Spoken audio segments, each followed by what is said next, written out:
Nama saya Arki Filmansa. Saya lahir di Bandung dan juga bekerja di Bandung. Ya, saya memang graduated as an architect. Secara kekaryaan, saya lebih tertarik dengan hal yang berbentuk visual. Dan juga mungkin kita balik ke zaman saya kecil. Karena ada sebuah, figur yang menjadi idaman saya dari kecil, yaitu Mickey Mouse dan juga Looney Tunes dan teman-temannya tentunya. Itu adalah role model saya. Dan juga berangkat dari situ, secara visual sangat menarik dan pada akhirnya mengugah saya sendiri untuk bikin sesuatu yang secara karakter itu kuat. Dan itulah muncullah Doma dengan karakter saya sendiri. Doma itu sebenarnya idenya dari anak saya yang paling kecil, namanya Dama, dan secara karakter juga menarik dengan kejahilannya juga, dengan isengnya gitu. Jadi Doma itu berangkat dari Dama, itu anak saya yang paling kecil. Kenapa diambil warna ungu? Karena ada cerita tersendiri, ada sisi emosional. Mungkin saya tidak bisa cerita di sini, itu hal pribadi. Dan itu menurut saya jadi menarik untuk diangkat jadi karakter tersendiri dari Arkiv ya. Mungkin saya akan cerita dulu kenapa saya bisa belajar seni secara otodidak ya. Karena memang ketertarikan saya ke dunia seni itu memang sangat kuat dari kecil. Saya hobinya memang menggambar dari kecil juga. Setelah ngambil arsitek memang ada cerita khusus karena waktu itu nggak diizinkan oleh orang tua untuk ngambil seni. Akhirnya saya menempuh jalur arsitek dan setelah lulus tetap saya kembali ke ngegambar juga gitu. Nah, ada perbedaan yang menarik menurut saya karena ketika seni itu sendiri disatukan dengan dunia arsitek itu menjadi suatu form yang baru gitu. Nah, itu yang saya tempuh sekarang. Jadi eksplorasinya lebih banyak tentunya. Saya bisa menceritakan sebuah ruang ketika 2 dimensi dan juga 3 dimensi. Ketika saya bermain dengan medium yang lain juga, vinyl toys, terus sculpture, itu menjadi cerita tersendiri sih buat saya. Dan menjadi pengalaman yang menarik tentunya. Tentunya dari 2D ke 3D itu sehingga menjadi final product itu sebuah proses yang panjang. Karena dibutuhkan juga untuk kita memahami dari sisi produksi. Dan secara desain kita sudah harus final juga. Karena biasanya untuk bikin satu toys itu memakan waktu 4 bulan. Dan itu sebuah rentetan yang sangat panjang. Dari kita mengolah 3D dan juga kita juga ke prototype juga. Which is sekarang lebih mudah medianya kita bisa melalui 3D print. Dan setelah kita proses segala sesuatunya di sini, kita kirim ke factory, dan di factory tentunya nanti akan keluar sebuah sampel yang menjadi acuan untuk final produknya, dan itu biasanya memakan waktu 4 bulan sih. Tentunya saya juga di challenge ya akhirnya untuk lebih tajam menentukan sebuah keputusannya, karena memang keputusan itu menjadi berat ketika berhadapan dengan suatu ketidakpuasan ya.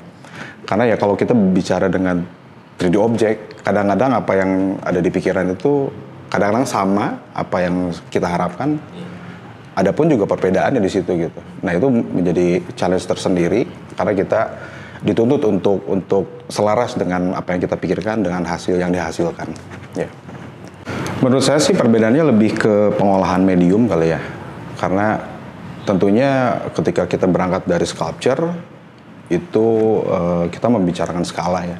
Karena sculpture biasanya ya kita bermain di skala yang besar. Sedangkan yang final toys ini kan dia bermain dengan medium yang lain juga, which is itu final toys. Dan skalanya lebih kecil tentunya dan diproduksinya pun lebih mudah daripada sculpture. Ya. Itu menjadi perdebatan tersendiri sih ya. Karena saya memulai dengan segala sesuatu yang terjadi di lingkungan sosial.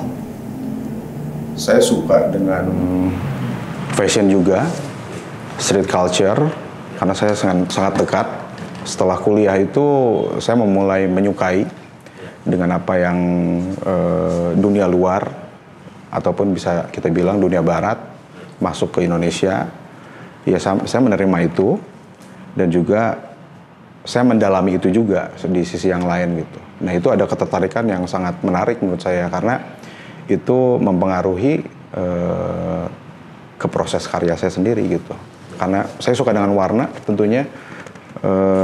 Di sisi lain warna itu pun kadang-kadang menjadi inspirasi yang lebih luas untuk membuat suatu painting ya. Jadi kadang-kadang saya belajar di arsitek itu dulu ada function follow form dan juga form follow function. Nah itu yang jadi titik balik untuk saya untuk mengerjakan di lukisannya. Ya. Kali ini temanya lebih ke saya menceritakan maritim karena kenapa berbicara biota laut? Ada satu kejadian yang menarik waktu saya kecil dulu, mungkin SMP. Jadi saya dulu pernah tersengat oleh ubur-ubur di Ancol, ya. Dan itu menjadi pengalaman yang menarik buat saya, di mana di saat itu saya benci dengan binatang laut. Pada akhirnya orang tua saya mencoba untuk mengembalikan kecintaan saya dengan dunia laut. Akhirnya kita bikin akuarium laut gitu. Nah dari situ saya jadi teringat masa kecil ya. Karena ya memang pada dasarnya biota laut itu memang indah gitu. Bahkan banyak juga fakta sekarang bahwa memang dari seluruh laut yang ada di bumi ini hanya 20% yang sudah diekspor dan 80%-nya kan masih misteri gitu. Nah, saya coba untuk mencoba untuk menguak misteri itu dengan dunia imajinasi saya tentunya. Karena ketika saya bekerja dengan intangible dan juga tangible area, itu menjadi sebuah bentuk yang menarik. Dan saya mencoba untuk memvisualisasikan imaginary itu. Karya yang di Galnas ini sebenarnya sangat spesial karena saya belum pernah mencoba menggabungkan antara sculpture dan painting disatukan. Nah itu sneak peek-nya gitu. Jadi ini akan jadi sebuah karya yang menarik. Di satu sisi lain saya juga ter-challenge juga untuk bikin sesuatu yang baru karena saya suka dengan hal yang baru. Ini salah satunya akan dipamerkan di Galnas. Saya mungkin akan melihat bahwa yang jelas karya seni saya ini baru dengan apa yang dipamerkan di Galnas. Seperti yang saya cerita tadi, ini juga akan menjadi tantangan tersendiri bahwa memang karya seni itu juga tidak terbatas juga. Kita bisa melihat lebih luas. Dan saya berharap untuk seniman yang lain yang melihat karya saya jadi lebih tergugah bahwa memang seni itu memang tidak ada batasnya. Kita bisa mengeksplor segala sesuatu dari sisi A, B, dan yang lainnya juga. Karena ya menurut saya itu jadi hal yang lebih menarik gitu. Ya itu yang saya bilang tadi, bahwa memang ketika dunia seni ketemu dengan dunia arsitek, ya itu menjadi form yang baru ya. Karena habit saya sebagai arsitek itu memang terbawa sampai sekarang, baik dari pengerjaan karya, terus situasi di studio, cara metode yang saya kerjakan juga. Mungkin kalau misalnya memang saya berada di ranah seni, saya tidak akan mengeksplor medium yang lain gitu. Karena ada beberapa medium yang saya olah juga ketika saya dulu pernah mencoba untuk jadi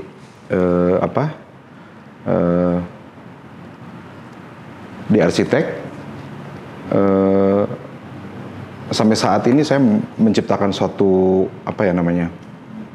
medium baru, yaitu Wondercoat gitu. Nah, ide dasar Wondercoat ini memang saya dapatkan ketika banyak saya mendengar cerita dari seniman yang lain, teman-teman saya juga, ketika sebuah karya itu disimpan di suatu kolektor, sebuah kolektor sering tergores segala macam gitu kan, yaitu lebih ke praktis untuk maintenance ya. Dan akhirnya saya menciptakan si Wondercoat ini gitu. Nah, Wondercoat ini saya bikin, saya olah itu sekitar 2 tahun ya untuk risetnya. Jadi dipastikan untuk karya saya ini memang jadinya satu, yaitu memang waterproof gitu kan, dan dia tahan untuk di situasi ekstrim apapun, dan itu menjadi sebuah karya yang saya puas dengan pencarian saya gitu, dengan si medium ini gitu.